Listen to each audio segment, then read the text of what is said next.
And so I found myself, after training, baptizing babies myself. So I've been on that side of the fence most of my early life. Well, I understand that you've changed your views since. What made you change your mind? It all happened in Arabia. The Methodist Church decided that I should be a chaplain in the Royal Air Force. That's someone who is a pastor in the forces and looks after the souls of the airmen. And they sent me out to Aden. And my parish stretched from there right up the Persian Gulf to Bahrain and most of Arabia. And it was there that three things happened. First, I got married. Okay. And you know, the first time I met my wife, she came to ask me about baptism. She'd been baptized as a baby, and her sister had become a Baptist and was now a Baptist missionary out in Africa, in Angola. And this had troubled her. It made her think about her baptism. Okay. And so she came to ask me for advice. And I had to say, well, I've got my questions too. And that's how we met and fell in love, over baptism. But that's jumping ahead. But it meant that we had our first child soon, out in Arabia. And therefore we had to face the question, what are we going to do about our children? And it made me think about it in a much more realistic way. When it's your own child and not somebody else's, it becomes a little more personal. That was the first thing. Okay. Second thing that happened to me was that I discovered that any Muslim who became a believer in Christ in Arabia was murdered. Okay. And they weren't murdered when they said they became a Christian, or when they went to church, or when they carried a Bible around.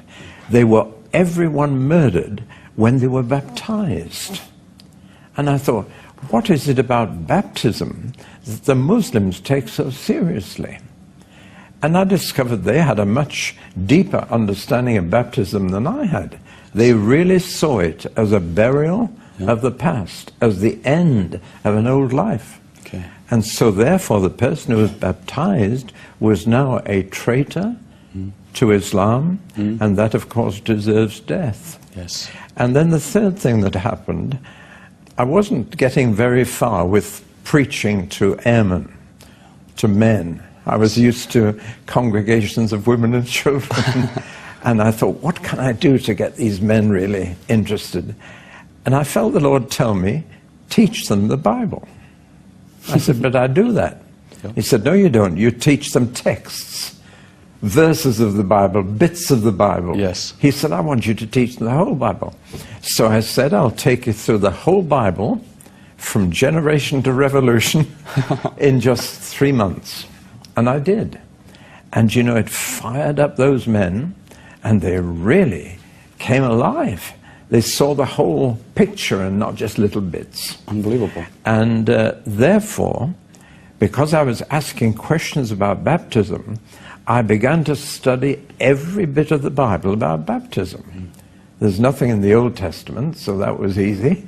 But the New Testament has 31 separate passages all about baptism. Okay. And when I began to put these 31 passages together and get a whole picture, I really had a bit of a shock. I thought, I don't understand baptism at all.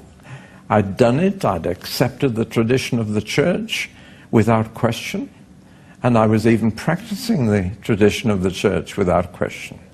But now, I really had problems, and I'm afraid I then came to the conclusion that I'd been wrong, and that I couldn't practice infant baptism anymore. So I assume that you were baptized then? Eventually, yes. Okay. Because I had to ask, am I baptized? Okay. Now, I was baptized in the sight of the church. Okay. But I was asking now, but am I baptized in the sight of the Lord? Good question. Can I apply these 31 passages to my baptism as a baby? And I couldn't do it. So I had to face the question.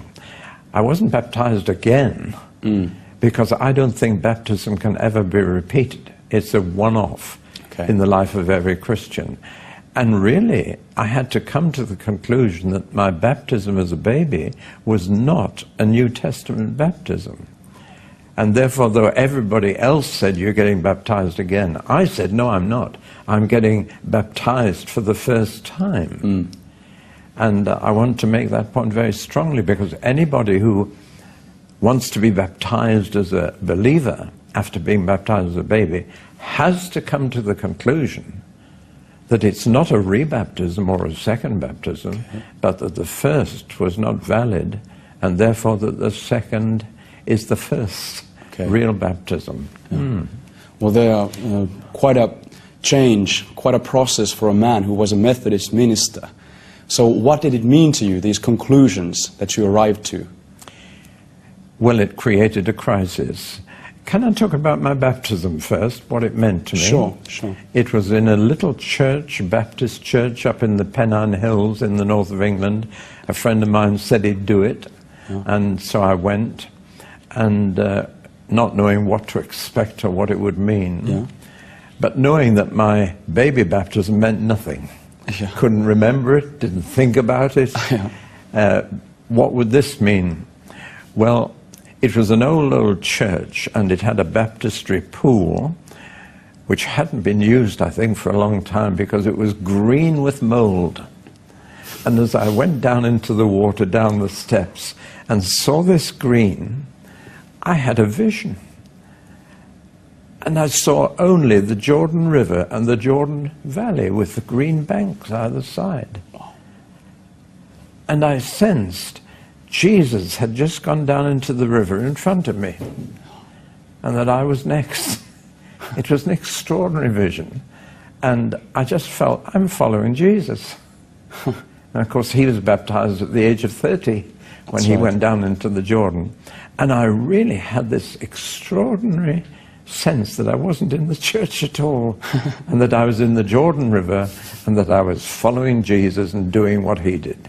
It was a simple experience, but it was visual, and it must have been sparked off by this green mold on the side of the pool, but it was very meaningful to me. But of course, yes, it raised a crisis. Here I am, the minister of a church, expected to be baptizing babies, having promised to do so when I was ordained, and said I would minister the word and sacraments according to the use of the Methodist Church. That was the vow I had taken. Yes. Well, what did it mean for your ministry then? Well, I had to tell the authorities of the Methodist Church I can no longer baptize babies. And so they brought me before a disciplinary committee.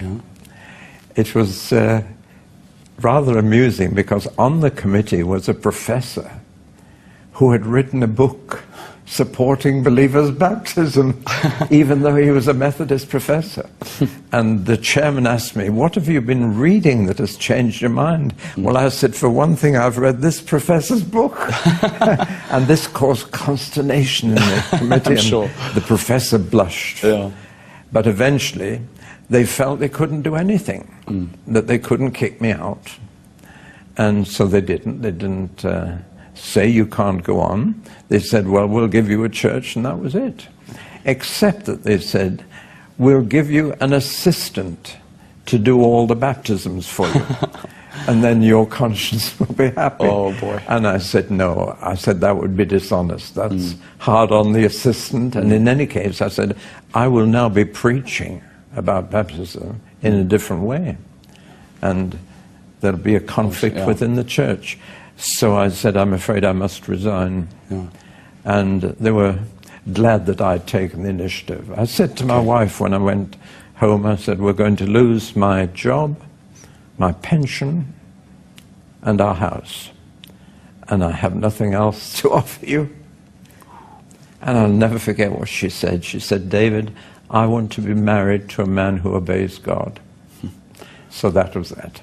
And you know, within 1 week, we had a brand new house that nobody had lived in, and I was the pastor of a Baptist church.